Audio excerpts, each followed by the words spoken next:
No, non io, disse Silver. Era Flint il capitano. Io ero il timoniere, per via della gamba di legno.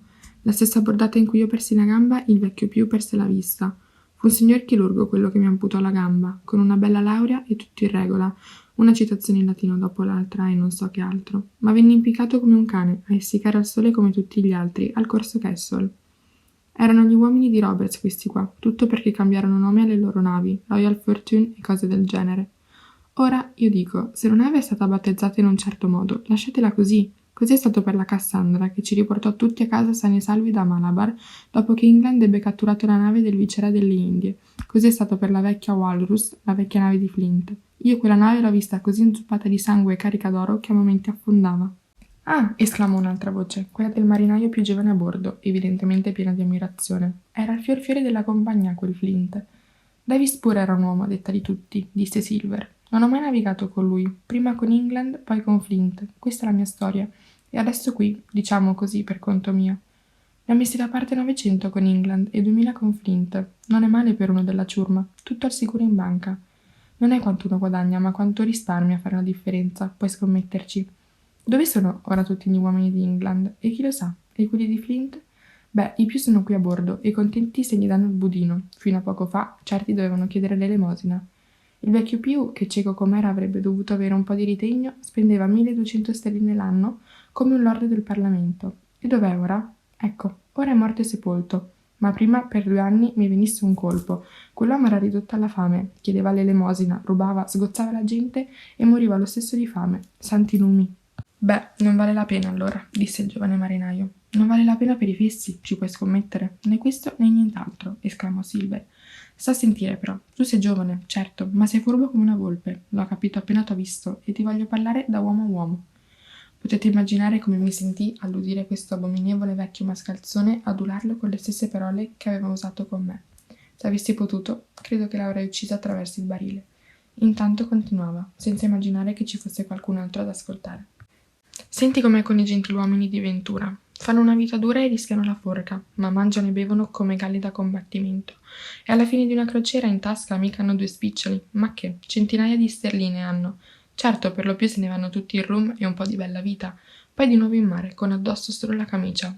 Ma io non faccio così, io metto via tutto, un po' qui, un po' là, e mai troppo da nessuna parte, per non destare sospetti. Ora ho 50 anni, e ascolta quello che ti dico. Quando torno da questo viaggio mi metto a vivere di rendita. Sarebbe anche ora, dici tu. Ma nel frattempo io ho fatto la vita comoda. Io non mi sono mai fatto mancare nulla. Ho dormito sul morbido e ho mangiato prelibato tutti i giorni, tranne quando ero in mare. E come ho cominciato? Da marinaio semplice, come te. Va bene, disse l'altro. Ma ora tutti quei soldi te li puoi scordare, no? Dopo questo affare non oserai più farti vedere a Bristol. Perché? Dove pensi che siano? Domandò Silver beffardo. A Bristol, nelle banche e da qualche altra parte, rispose il suo compagno. C'erano, disse il cuoco. C'erano quando abbiamo salpato l'ancora, ma ora ha tutto la mia vecchia. E il cannocchiale è stato venduto, contratto d'affitto, avviamento e tutto quello che c'era dentro. E lei mi aspettava da qualche parte. Ti direi dove, perché di te mi fido, ma gli altri compagni diventerebbero gelosi. E puoi fidarti della tua signora? Chiese l'altro. I gentiluomini di Ventura, ribatté il cuoco, di regola si fidano poco tra di loro e fanno bene, ci puoi scommettere. Ma io ho il mio sistema, e come se ce l'ho. Se un compagno, uno che mi conosce voglio dire, muore il cavo dell'ancora e si ritrova all'altro mondo, lontano dal vecchio John, ce n'erano certi che avevano paura di più e certi che avevano paura di Flint. Ma Flint, lui, aveva paura di me. Proprio così, paura. E sì che era un tipo orgoglioso. Era la ciurma più turbolenta che si sia mai vista su una nave, quella di Flint. Il diavolo in persona avrebbe avuto paura ad andare per mare con loro. Bene, ora ti dico una cosa. Io non sono uno che si vanta, e tu stesso hai visto quanto sia compagnia, ma quando ero io il timoniere, i vecchi bucanieri di Flint erano a dir poco degli agnellini. Insomma, sulla nave del vecchio John puoi stare tranquillo. Beh, sai che ti dico? Replicò il ragazzo. Prima di parlare con te, John, questa storia non mi piaceva per niente, ma ora, qua la mano. Sei un ragazzo coraggioso e sei anche sveglio, rispose Silver, stringendogli la mano con una stretta così vigorosa da far tremare tutto il barile. E non ho mai visto un ragazzo più portato a diventare un gentiluomo di Ventura. A questo punto avevo cominciato a capire il significato di quei termini. Chiaramente, per gentiluomo di Ventura, intendevano né più né meno che un comune pirata, e la scenetta che mi era capitato di sentire non era altro che l'atto finale della corruzione di uno dei marinai onesti. Forse è l'ultimo rimasto a bordo. Ma su questo punto ebbi subito una conferma. Ad un leggero fischio di Silver ecco infatti arrivare, caracollando, un terzo uomo che si sedette accanto agli altri. Dick è a posto, disse Silver. Oh, lo sapevo che Dick era a posto, replicò la voce del timoniere Israel Hands. Non è uno sciocco il nostro Dick. Si rigirò in bocca al tabacco e sputò. Ma sta a sentire, seguitò. Mi devi dire questo. Barbecue. Per quanto tempo ancora ce ne staremo qui, a bordeggiare come una dannata bettolina?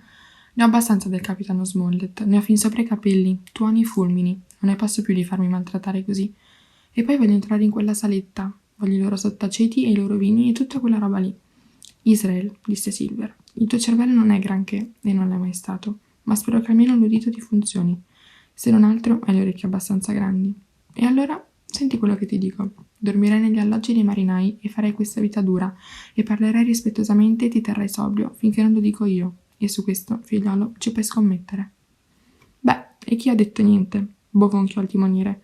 Quello che dico è, quando? Tutto qui. Quando? Santi numi, esclamò Silver. Ecco, se proprio lo vuoi sapere te lo dico io quando. Il più tardi possibile. Ecco quando. Abbiamo un marinaio di primo ordine, il capitano Smollett, che conduce per noi questa maledetta nave. Ci sono questo cavaliere e questo dottore con una mappa e tutto il resto. E che ne so io dov'è? Né tu ne sai di più, giusto? Allora, se fosse per me, che lo trovino il cavaliere e il dottore il tesoro, e santi numi che ci aiutino a portarlo a bordo. Poi vedremo. Se fossi sicuro di voi, figli di infidi olandesi, lascerei che Smollett ci riportasse fino a metà strada, prima di colpire. Perché? Mi pare che non ne manchino di marinai qui a bordo, disse Dick, il ragazzo. Non mancano uomini di bassa forza, vuoi dire, ribatté Silver. Sappiamo seguire una rotta, ma chi la traccerà? È qui che lor signori sbattono il muso prima o poi. Se potessi fare a modo mio, ci farei riportare dal capitano Smollett fino agli Alisei. Allora non rischieremo più di sbagliare calcoli o di andare avanti con un cucchiaio d'acqua al giorno. Ma io lo so che gente siete. La farò finita con loro sull'isola, appena il gruzzolo è a bordo. Ed è un peccato. Ma voi, se non siete ubriachi, non siete contenti.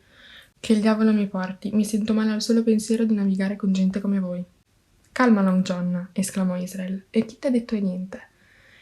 Già, perché quanti velieri credete che abbia visto abbordare? E quanti gagliardi giovani seccare al sole sul molo delle esecuzioni? Esclamò Silver. È sempre la stessa fretta, fretta, fretta. Avete capito? Un po' di esperienza ce l'ho, no? Se solo sapeste tenere una rotta stringendo il vento, andreste in giro in carrozza, ve lo dico io. Ma voi no, vi conosco. Voi il giorno dopo dovete subito ingozzarvi di rum e al diavolo tutto il resto. Lo sapevamo tutti che era una specie di cappellano, John, ma ce ne sono stati altri che potevano reggere il timone come te, disse Israel. Mi piaceva divertirsi un po', certo, non erano così perfetti, no? Ma se la godevano, da bravi compagni, tutti quanti. Ma veramente? Disse Silver. Bene, e dove sono adesso? Più era così, ed è morto pezzente. Flint era così, e il rum l'ha ammazzato a Savannah. Ah sì, proprio una bella ciurma erano. Solo... dove sono adesso? Ma, chiese Dick, una volta che l'abbiamo messi fuori combattimento, comunque, che ce ne facciamo? Eccolo l'uomo che ci vuole per me, esclamò il cuoco ammirato. Questo si chiama fare sul serio. Beh, tu che ne pensi? Li abbandoniamo su qualche isoletta come avrebbe fatto England? O li spuzziamo come capretti come avrebbe fatto Flint o Billy Bones? Ci vorrebbe Billy per queste cose, disse Israel. Ricordate? I morti non mordono. Beh, ora è morto anche lui. Adesso saprà come andremo tutti a finire. Eppure, se in mare ce n'è mai stato uno duro, quello era Billy. Hai ragione, disse Silver, andava per le spicce. E ora bada bene, io sono un uomo tranquillo, un gentiluomo, come dici tu, ma stavolta è una cosa seria. Il dovere è dovere, compagni, e io do il mio voto, a morte. Quando siederò in Parlamento e andrò in giro in carrozza, non voglio che nessuno di questi avvocatuali di mare, giù nella saletta, torni a casa senza essere chiamato, come fa il diavolo quando si paga. Aspettiamo, dico io, ma quando arriva il momento buono, colpire, senza nessuna pietà. John, esclamò il timoniere, tu sì che sei un uomo. Lo potrai dire quando mi vedrai all'opera, Israel, disse Silver. C'è solo una cosa che voglio. Voglio Trelawney. Gli staccherò dal corpo con queste mie mani quella testa da vitello, Dick, soggiunse, interrompendosi. Salta su, da bravo, e prendimi una mela, che ho la gola secca. Potete immaginarvi il mio terrore. Se solo ne avessi avuto la forza, sarei dovuto balzar fuori per darmela a gambe. Ma sia le gambe che il cuore mi tradirono. Udì Dick cominciare ad alzarsi, poi mi parve che qualcuno lo fermasse, e la voce di Hans esclamò. Andiamo, lascia perdere. Smettila di ciucciare quella roba, John. Facciamoci una bevuta di rum. Dick, disse Silver, di te mi fido. Bada che ho un misuratore nel barilotto. Ecco la chiave. Riempi il boccale e portalo su. Poi riprenda il terrore? Ecco, dissi tra me. In che modo il signor Harrow si è procurato l'alcol che l'ha ucciso? Dick stette via per un po' e durante la sua assenza Israel si mise a parlare all'orecchio del cuoco e benché riuscisse ad afferrare solo una parola qui e là, ciononostante potrei mettere insieme alcune informazioni di vitale importanza. Oltre a frammenti sullo stesso argomento, riuscì infatti a udire per intero questa frase. Nessun altro degli uomini si unirà a noi. Ciò significava che a bordo c'erano ancora degli uomini fedeli. Quando Dick tornò, a turno, i tre presero il boccale e bevvero. Uno alla fortuna, un altro alla salute del vecchio Flint, e Silver, quando toccò a lui, con una specie di filastrocca disse: alla salute venti in poppa, bottine poppa, non ce n'è mai troppa. Proprio in quel momento scese su di me nel barile una specie di luminescenza. Alzai gli occhi e vidi che la luna s'era levata e inargentava la coffa dell'albero di mezzana, spandendo un pallido fulgore sulla caduta prodiera della vela di trinchetto. Quasi nello stesso istante si udì la vedetta gridare: terra in vista!